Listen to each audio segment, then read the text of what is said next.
Bismillahirrahmanirrahim. Alhamdulillahi robbil alamin. Val aqibatu lil muttaqin. As-salatu was-salamu ala Muhammadin va ala alihi va ashabihi ajma'in. Amma ba'd. Assalomu alaykum va rahmatullohi va barakatuh. Payg'ambarimiz Muhammad Mustafa sallallohu alayhi va sallamning siyratlarini o'rganishlikdagi keyingi darsimizni boshlaymiz. O'tgan darsimizda payg'ambarimiz sallallohu alayhi va sallam hijrat qilganligini gapirib nihoyat yetkazgan edik. Rasululloh sollallohu alayhi va sallamni hijrat qilganligidan xabardor bo'lgan Quraysh ularni har tomonga istashlikka izqivorlarni qo'yishdi. Abu Bakrni ham yo'qligidan xabar topgan Abu Jahl Abu Bakrning uyiga bordi. Borib eshigini taqillatganida eshikni Asmo bint Abu Bakr ochdi. Abu Jahl "Otang qayerda?" deb so'radi. Asmo "Bilmayman" dedi. Shunda Abu Jahl bir tarsaki urib Asmoni yerga yiqitib qo'ydi. So'ngra ayol kishini urganligidan xijolat bo'ldi-da, ularni holi qo'yib chiqib ketdi. Bir qancha vaqt o'tgandan keyin Abu Bakrning otasi Abu Quhofa o'g'li ham hijrat qilganligidan xabar topib Abu Bakrning uyiga keldi. Abu Quhofaning ikki ko'zi ojiz bo'lib qolgan edi. Ikki ko'zi ko'r edi. Uyga keldida Asmodan "Otang qayerga ketdi?" deb so'radi. Asmo "Bilmayman" deb javob berdi. "Otanglar sizlarni tashab ketgan bo'lsa, sizlarni tirikchiligingizga biror bir narsa qoldirib ketdimi yegulik?" deganida bobosini qalbini bir tinchlantirishlik maqsadida Asmo pul solinadigan kichkina xaltaga mayda toshlarni solib to'ldirdi-da, bobosini qo'liga olib kelib beribdi. "Mana uni ushlab ko'ring. Mana shuncha narsani qoldirib ketdi bizga" deb berdi. Ikkala ko'zi ko'r bo'lgan Abu Quhofa haligi xaltachani paypaslab turib, "Ha, agar buncha narsani qoldirib ketgan bo'lsa, ko'p narsa qoldiribdi" dedi. Vaholanki Abu Bakr hech narsa qoldirmagan edi. Rasulullohning hijratida kerak bo'lishligini bilib, o'sha paytda uyda bor bo'lgan 6000 dirham pulini hammasini Alloh va Rasulining yo'lida olib chiqib ketgan edi. Keyinchalik payg'ambarimiz g'azotlarga sadaqat qilinglar deb buyurganida hamma boyligini olib kelgan Abu Bakrga, "Ey Abu Bakr, oilangizga ham biror narsani qoldirib keldingizmi?" deb so'raganida, "Men ularga Alloh va Rasulining roziligini qoldirib keldim" degan edi. Bugun ham xuddi shu ishni qilgan edi. Abu Bakr Rasululloh sollallohu alayhi vasallamni o'zini oilasidan ko'ra muqaddam, ustun qo'ygan edi. Bu Abu Bakrni rizq Allohdan ekanligiga bo'lgan iymonini komil ekanligini belgisi. Endi nima bo'lar ekan deyilmaydi. Tirikmi inson, rizqi bor. Nafas olyaptimi? Demak, ertangi kuni bor. Mo'min odam rizqni Allohdan deb biladi va hech kimdan umid qilib kutmaydi. Rasulullohni istashlik 3 kun qattiq davom etdi. Lekin mana shu 3 kun ichida hech qanday natija bo'lmaganidan keyin endi 3 kunda topa olmadingmi, demak ketgan bo'lsa ancha joy ketib qoldi deb talab biroz so'ygan bo'ldi. Mana shu 3 kun ichida payg'ambarimiz va Abu Bakr Siddiq roziyallohu anhu Savr g'orida o'tirishar ekan, Abu Bakrning o'g'li Abdulloh ibn Abu Bakr Makka da bo'layotgan xabarlarni g'orga yetkazib turdi. Kunduzi bilan Makka da odamlarning orasida yashab, odamlarning ichida yurib, bo'lgan xabarlarni hammasini kechga borganda, tunda borib g'orda payg'ambarimiz va Abu Bakr yetkazar edi. Tuni bilan ular bilan qolib, tong saharga yaqin esa yana Makka ga kirib ketadi, xuddi makkaliklar bilan yurgandek ko'rinardi. Mana shu 3 kun ichida Abdulloh ibn Abu Bakrni izini yopishlik uchun Omir ibn Fuhayra orqasidan qo'y haydab kelardi. G'orda oldiga qo'y dab chiqardi, qo'yni ustidan sog'ib, payg'ambarimiz va Abu Bakrni mana shu narsa bilan oziq-ovqat bilan ta'minlardi.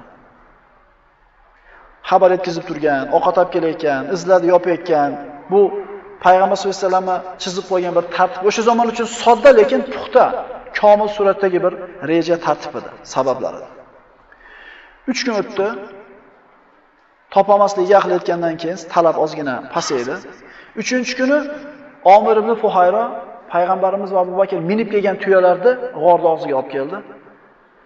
Rasululloh va Abu Bakr tuyani minib, Abu Bakr sahroni yo'lini yaxshi biladigan Abdulloh ibn Ariqot ismli kishini yollagan edi. Bu mushrik edi, lekin ishonchli kishi edi. U kelib payg'ambarimiz va Abu Bakr Siddiq roziyallohu anhuni Madinaga olib boradigan, odatda odamlar yuradigan yo'lga emas, boshqa bir yo'lga, odamlar umuman yurmaydigan notanish yo'lga solib qo'ydi, o'zi qaytib Makkaga kirib ketdi. Shunday qilib payg'ambarimiz sollallohu alayhi vasallam va Abu Bakr Quraysh talabidan omonda bo'lib, hali hech kim yurmagan yo'l bilan Madinaga qarab ketib borishdi. Ular Makka tashqarisiga ketib borar ekan, bir to'p Jushum qabilasidan bo'lgan odamlar o'tirishardi. Shunda ana shu majlisda bir odam kelib aytdiki, men dedi, hozir tashqarida ikkita odamni ko'rdim dedi. Bu Muhammad bilan sallallohu alayhi vasallam Abu Bakrmikin deganida, u majlisda o'tirganlar ichida u qavmni Jushum qabilasining sayyidlaridan bo'lgan Suroqat ibn Malik al-Jushumi bor edi. Suroqa aytadi, men deydi, bu ana shu Quraysh istayotgan ikkita odamligini bildim deydi. Muhammad alayhisalom bilan Abu Bakr ekanligini bildim deydi. Lekin 100 ta tuya va'da qilishganda ularni tirigini yoki o'ligini topib kelganga. Mukofotda men bilan hech kim sherik bo'lmasin, bitta o'zim olay dedimda, haligilarni mana shu fikrdan chalg'itib, yo'q, sen ko'rgan odam u Muhammad bilan Abu Bakr emas. U falonchi bilan falonchi. O'zini bir hojati bilan tashqarida yurishibdi dedim. 1 soat yana o'tirdim ularga. Chunki shart turib ketsam, shubhalanib qolishmasin dedim, o'tirdim deydi. 1 soat o'tirganimdan keyin ulardan izn so'rab turdim. Uyimga borib, urush kiyimlarini kiydi. Otini uyini orqa tomonidan olib chiqdi-da, payg'ambarimiz sollallohu alayhi vasallam va Abu Bakr ortidan ot soldi. Abu Bakr payg'ambarimiz yonida ketar ekan, Rasululloh sollallohu alayhi vasallam Qur'on o'qir edi. Abu Bakr bo'lsa, hali oldida o'tardi, ozgina yurib orqasiga o'tar edi. Yana ozgina yurib o'ng tomoniga o'tadi, chop tomoniga o'tadi, bezovta bo'laverdi. Shunda Rasululloh sollallohu alayhi vasallam Abu Bakrni ko'rib, "Ya Abu Bakr, bezovta bo'lasiz. Ya Rasululloh, oldida biror bir pistirma bo'larmikin deb oldingizga o'tib olaman. Orqamizdan biror odam talab qilib kelarmikin deb orqaga o'taman. O'ng tomondan cho'chiyman, chop tomondan cho'chiyman, o'ngga chopga o'tyapman" deganda payg'ambarimiz "Xotirjam Abu Bakr, xotirjam bo'ling. Xotirjam bo'ling, Alloh biz bilan" dedi. Abu Bakr xotirjam bo'ldi. Ozgina vaqt o'tganidan keyin Abu Bakr orqaga qarasa, Suroqat ibn Malik ot choptirib kelayotganligini ko'rdi. Shunda, "Ya Rasululloh, orqamizdan bir odam ot choptirib kelyapti" dedi. Rasululloh esa parvo qilmasdan tilovat dedi. Abu Bakr bezovta bo'lishni boshladi. Suroqa nayza otib yetkazadigan darajada yaqin masofaga kelganida, "Ya Rasululloh, yaqinlashib qoldi" dedi. Shunda payg'ambarimiz sollallohu alayhi vasallam duo qildilar. Allohumma kfinahu bima shi'ta. Parvardigoro, o'zing xohlagan narsa bilan unga kifoya qilgin dedi. Allohumma kfinahu bima shi'ta. O'zing xohlagan narsa bilan kifoya qilgin unga dedi. Hali payg'ambarimiz sollallohu alayhi vasallam duosini tugatmasdan turib, Suroqa mingan ot yerda qattiq bo'lishiga qaramasdan oldidagi ikkala oyog'i shunday tizzasigacha yerga botib qoldi. Suroqa otdan tushib tushdi. Suroqa ibn Malik aytadi, "Allohga qasam, shu kungacha yiqilmagan otdan" deydi. Birinchi marta yiqilishim, yana qanday qilib bu qattiq yerga otning oyog'i botib qolishi mumkin? So'ngra o'rnidan turdi. Otini payg'ambarimiz sollallohu alayhi vasallam tomonga qarab tortsa chiqmadi, lekin Makka tomonga qarab tortsa ot chiqdi. Payg'ambarimizga yetishlikka yo'lgini tushundi, otni mindi, orqasiga qaytdi-yu, 100 ta tuya deb turib, yana payg'ambarimiz tomonga qarab otni soldi. Yana ozgina yurgandan keyin boyaga ish takrorlandi. Yana oyog'i botib qoldi otini. Yana yiqilib tushdi. Yana teskari tomonga Makkaga qarab otini tortgan, yana chiqdi. 3-marta ham payg'ambarimiz orqasidan yomon qasd bilan oti bilan yana quvmoqchi bo'lganida 3-marta hali narsa takrorlandi. Shunda aytadi, "Men Muhammadga yeta olmasligimga dedi aqlim yetib qoldi. Muhammad himoyalanganligini dedi tushundim" dedi. Shunda payg'ambarimiz sollallohu alayhi vasallamga payg'ambarimizga o'ldirib yoki tiriklarini olib ketaman degan qasdda kelayotgan Suroqa, "Ey Muhammad, omonlik ber, ey Muhammad, omonlik ber" deb qoldi. Zulm qilaman deb kelayotgan o'zi omonlik so'rab qoldi. Payg'ambarimiz sollallohu alayhi vasallam unga ishora qildi, u oti bilan keldi. Payg'ambarimiz sollallohu alayhi vasallam unga qarab, "Sen kimsan?" dedi. Dedi, "Suroqa ibn Malikman" dedi. Suroqa ibn Malik payg'ambarimizdan omonlik olishlik uchun o'zidagi hamma narsalarni bermoqchi bo'ldi. Mana bu kamoni, qilichim, yemoqchim. Mana narsalarni oyin deganida payg'ambarimiz yo'q dedi. Qabul qilishni xohlamadi. So'ngra payg'ambarimiz Suroqadan, "Sen Makkaga qaytib borib, bizni ko'rganliging haqida gapirmaysan. Bizni xabarimizni yashirishingni va'dasini berdi." So'ngra payg'ambar sollallohu alayhi vasallam aytdilarki, "Ey Suroqa, agar Kisro bilak uzuklarini qo'lingga taqsang, seni ahvoling qanday bo'lar ekan?" dedi. Suroqa ibn Malik aytadi, "Forsning podshohi Kisro Anushirvon nima dedi? Yo boshqa Kisromi?" dedi payg'ambarimiz. "Ha, Fors podshohi Kisro Anushirvon" dedi. Suroqa aytadi, "Men hayron bo'ldim" deydi. Yurtidan quvilgan, qavmi haydagan, orqasidan tirigi o'ligiga 100 ta tuya tikilgan kishi mana shunday bir nochor holatida Allohga bo'lgan e'tiqodi, Allohga bo'lgan ishonchini qattiqligidan o'zini haqligini bilganligi uchun ana shu davrdagi eng qudratli bo'lgan podshoni biz yengamiz deyapti payg'ambarimiz. Xazinalari o'ljaga tushadi. Shunda seni qo'lingga bilak uzuklar taqilgan paytda holing qanday bo'lar ekan deydi.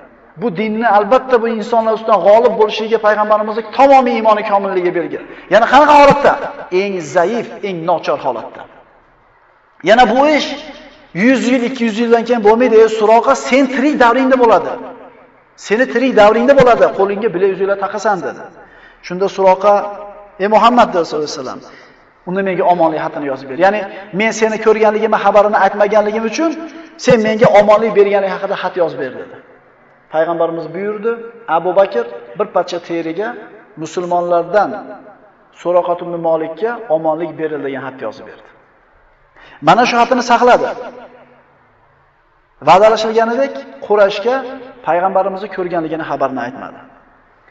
Suraqat ibn Malik keyinchalik Toif mana 8-yilda hijratda asr tushdi. Toif g'azoti asr tushdi. Shunda menda dedi musulmon ko'rsatdi, payg'ambaringlardan xat bor, menda omonlik xati bor deganda Rasululloh sollallohu alayhi vasallam oldiga olib kelishganida payg'ambarimiz xatni ko'rib turib, bu kun vafo qilinadigan, yaxshilik qilinadigan kun. Uni qo'yib yuboringlar dedi, qo'yib yuborishdi. Suraqat ibn Malik iymon keltirdi. Musulmon bo'ldi. Hamda Umar ibn Xattob davrida Madoin fath bo'lganida Fors bilan hal qiluvchi jangda musulmonlar yengandan keyin Kisro qochib ketdi. Xazinalari o'lja tushdi. Kisroni xazinalari Umar ibn Xattobning oldiga olib kelinganida ularning ichida payg'ambarimiz bir necha yil burun va'da qilgan Kisroni bilak uzuklarini ko'rdi. Yaxshi ko'rgan habibi, nabiysi Rasul Muhammad alayhisalomni eslashdi. Odamlarni to'plashga buyurdi. Odamlar yig'ildi. Necha yil o'tdi o'rtadan? Necha yil o'tdi? Odamlarni to'pladi. Chaqiringlar Suraqat ibn Malik dedi. Suraqat ibn Malik baland bo'li odam edi. Kelganida shunday bilak uzuklarni qo'liga taqib turib, yur odamlarni ichiga dedi. Ko'tar qo'lingni, odamlar ko'rsin. Ayt odamlarga, Rasululloh hijrat kunida senga nima degan edi? Yana qaytaramiz gapimizni. Yurtidan quvilgan, nochor, tirigi o'ligiga 100 ta tuya tikilgan kishi unga tez kunlarda, tez vaqtda ichida Kisroni bilak uzuklari qo'lingda bo'ladi deganida ishonmagan edi. Shunda Suroqa qo'llarini baland ko'tarib, bilak uzuklarini ko'rsatib, faxrlanib, Rasululloh sallallohu alayhi vasallam hijrat kunida menga, "Ey Suroqa, agar Kisro bilak uzuklarini qo'lingga taqsang, holing qanday bo'lar ekan?" degan edi. Hamma yig'ladi. Hamma yig'ladi. Chunki payg'ambarimizning va'dasi haq. Innalloha yudafi anil ladina amanu. Alloh iymon keltirganlarni himoya qiladi degan. Makaru va makaralloh vallohu xayrul makirin degan. Ular ham makr qiladi, biz ham makr qilamiz degan. Allohning makri makkorroq bo'ladi. Faqat iymon keltirish kerak. Faqat suyanishni bilish kerak. Haq bilan botil orasidagi kurash qadimdan bo'lib kelyapti. Bu iymon bilan kufr, nur bilan zalolat o'rtasida bo'ladigan bu kurash qiyomatgacha davom etadi. Alloh taoloning sunnati bu. Alloh taqdir qilgan shu narsani. Lekin bu kurashning natijasi aniq. Kataballohu la aghlibanna ana va rusuli innalloha qaviyyun aziz. Alloh aytadi. Alloh lavhul mahfuzga shak shubhasiz men o'z payg'ambarlarim bilan birga g'olib bo'laman deb yozib qo'ygan. Albatta Alloh kuchli, qudratlidir. Haq bilan botil o'rtasida jang albatta qiyomatgacha davom etadi. Nur bilan zulmat, kufr bilan iymon qiyomatgacha kurashadi, lekin bu kurashning nihoyasi aniq. Iymon yengadi. Agar dunyoda kofirlarda g'olib bo'layotganligi zohirda ko'rinsa ham, lekin alal oqibat hamma o'lar ekan, Parvardigorning huzuriga borganda faqat mo'min odam yutadi. Mo'min hech qachon yengilmaydi. Dunyoda ham, oxiratda ham Alloh taolo g'olib qilaman deb va'da qilyapti. Islom dushmanlari Allohning yoqib qo'ygan nurini o'chirish uchun qo'llarda bor imkoniyat ishga soladi. Qalbi zaif, nochor kishilarni qo'liga 3-4 chaqa dunyo matosini berib, ularni dinga to'sqinlik qilish uchun ular rag'batlantiradi, targ'ib qiladi. Quraysh ham payg'ambarimizni Abu Bakrni tutib kelish uchun dunyoda o'rtaga qo'yganini mukofot qilib 100 ta tuya beramiz degan edi. Ana shu dunyo mukofotida ta'mada yurgan odamlar istashdi payg'ambarimiz 3 kun. Ularning ichida Suroq ibn Malik ham bor edi. Lekin payg'ambarimiz bilan uchrashganidan keyin dunyo matohdan mahrum bo'ldi. Lekin haqiqiy boylik, iymon degan boylikka yetishmadimi? Suroqqa yutkizdim shu edi. Aytinglarchi, o'sha 100 ta tuyani olganida qayerda bo'lardi Suroqqa hozir? U tuya qada bo'lardi. Ko'ringlar, Alloh taolo iymon degan ne'matni berdi, u yutdi. Qiyomatgacha payg'ambarimizning tarixi gapirilar ekan, Suroqat ibn Malik roziyallohu anhu deydi. Alloh taolo aytadi: "Ey Muhammad, kofirlar sizni hibs qilish, yo o'ldirish yoki Makka dan chiqarib yuborish uchun sizga makr qilgan paytlarni eslang. Ular makr qilurlar, Alloh ham makr qilur, Alloh makkorroqdir." Payg'ambarimiz sollallohu alayhi vasallamning hijratidan olinadigan ibrat xulosalar. Allohga tavakkul qilishlik insonni sabablarni qilmaslikka olib bormaydi. Ya'ni sabablarni qoyim qilib qo'yishlik zarur va vojib. Qarang, payg'ambarimiz qanaqa sabablarni ehtiyot chora qilib nimalarni qildi. Odamlar ko'rmasligi uchun peshin mahalda keldi Abu Bakrning uyiga. Issiq mahalda ko'chalardan bo'lmasdi. 1. Yuzini o'rab olgan edi, tanib qolmasin deb. 2. Abu Bakrning uyiga kirib turib, xabarni maxfiy qilaman deb uydalarni chiqaring dedi. 3. Abu Bakrning uyidan kechqurun chiqib ketishdi. 4. Ali roziyallohu anhuni payg'ambarimiz o'zini to'shagida yotishlikka buyurdi. Eshik oldida turgan yigitlar payg'ambarimizni yotibdi deb o'yladi Alini ko'rgan paytda. Omir ibn Fuhayro izladi, yopib ketdi. Abdulloh ibn Abu Bakr xabar yetkazib turdi. Shuncha sababni qildi. Endi bu yo'g'iga quloq solaylik. Sabablarni qoyim qilish zarur va vojib. Lekin natijani zo'r, samarali bo'lishligi faqat sabablarga bog'liq emas. Natijani zo'r bo'lishligi sababni qilgandan keyingi eng zarur ishga bog'liq. Nima u? Allohga tavakkul qilish. Biz sababni qilamiz, natijani Allohga tashlaymiz. Sabab bilan tavakkul bir bo'ladi. Eng asosiysi tavakkul bo'ladi. Shunda samara yaxshi bo'ladi. Payg'ambarimiz hamma sababni qilib qo'yib turib, qalbi Alloh bilan edi. Kelyapti desa xavotir olmang deyapti. Oldi orqadan kelib qolishi mumkin desa, Alloh biz bilan deyapti. Ko'rinib tursa ham xotirjam bo'lyapti. Yetib qolganda bitta duo qiluvdi. Qalbini Allohga topshirgan bunaqa bandasini Alloh ijobat qildi duosini. Yana bitta narsaki, shuncha sababni qilib payg'ambarimiz g'orga chiqib o'tiribdi. Qurayshni isqivorlari istab payg'ambarimiz hamma qilgan sabablardan o'tib g'orda oldiga ham keldi. Payg'ambarimiz g'orda oldiga kelishligini burundan bilishi mumkinmidi? Yo'q. Buni oldini oladigan bir sabab qila olamadi? Yo'q. Qalbini Allohga topshirib qo'ydi. Baribir oxirgi najot nima bo'ldi? Birorta sababi bo'lmadi. Alloh taolaning nusrati bo'ldi. O'shiga chiqqan isqivorlar shuni engishib qarab qo'ygani birortasi o'zini majbur qilmadi. Allohga bo'lgan tavakkuli, iymoni Alloh saqladi. Sabablar emas. Qurayshning talabidan qutulib, xotirjam suratda, odatda hech kim yurmaydigan yo'l bilan Madinaga qarab yurib bordi. Payg'ambarimiz sollallohu alayhi vasallam yo'lda ketib borar ekan, mana aytdik, hech kim yurmagan yo'lga yurdi. Oziq-ovqatlari tugagan. Agar hamma yurgan yo'ldan yurganida oziq-ovqatni jamlab olar edi. Ummu Mu'bid ismli ko'chmachi arablardan bo'lgan bir ayol o'zini chodirida o'tirar edi. Payg'ambarimiz Abu Bakr bilan ana shu ayolning oldiga keldi. Qari ayol edi. Kirib, Abu Bakr Siddiq Ummu Mu'bidga qarab, "Yegili biror narsalar bormi?" deb so'radi. Ummu Mu'bid aytadi, "Agar yeydigan biror narsamiz bo'lganida sizlarda so'rashligilarga hojat bo'lmas. Ya'ni biz saxovat, karam egalarimiz. Mehmon so'ramasa ham beraveramiz. Mehmonni bizdan ovqat so'rashligi biz uchun ayb, lekin faqirmiz, hech narsamiz yo'q" dedi. Shunda ana shu chodirini bir chekkasida bir qari qo'y turgan edi. Qariligidan, quvvatdan qolganligidan boshqa qo'ylar bilan podaga qo'shilib chiqib ketgani quvvat yo'q. Shu darajada qari qo'y edi. Endi sutdan qolganligi aniq edi. Rasululloh sollallohu alayhi vasallam ana shu qo'yingizni sog'ishlikka ruxsat berasizmi deb so'radi. Ummubbid harom bo'ldi. Soling dedi. Borib turib Allohning ismi bilan yeliniga qo'lini tegizdi, siladi, Alloh taolo barakot berdi. Alloh taolaning mo'jizasi sodir bo'ldi. Sutdan qolgan qarib ketgan qo'ydi, yelini sutga to'ldi. Payg'ambarimiz sog'ib ichdi o'zi. Abu Bakr ichdi, Ummu Mobit ichdi. Hammasi to'ydi. Idishlarni to'ldirib, so'ngra payg'ambarimiz sollallohu alayhi vasallam Abu Bakr bilan chiqib ketdi. Abu Mobit qo'ylarni haydab kelib qarasa, idishlarda sut to'lib yotibdi. Bu qandan keldi bu sutlar deganida, bizning uyimizga bir muborak, barakotli kishi keldi dedi. Ana shu kishi soldi shuncha sutni dedi. Ummu Mobitning qissasini hamma siyrat ulamolari kitoblarda keltiradi. Sababi payg'ambarimiz bilan uzoq yillar birga yashagan sahobalarning hech qaysisi payg'ambarimizni sifatlashlikda Ummu Mobitchalik sifatlamagan. Payg'ambarimiz bilan bir marta ko'rishgan Ummu Mobit.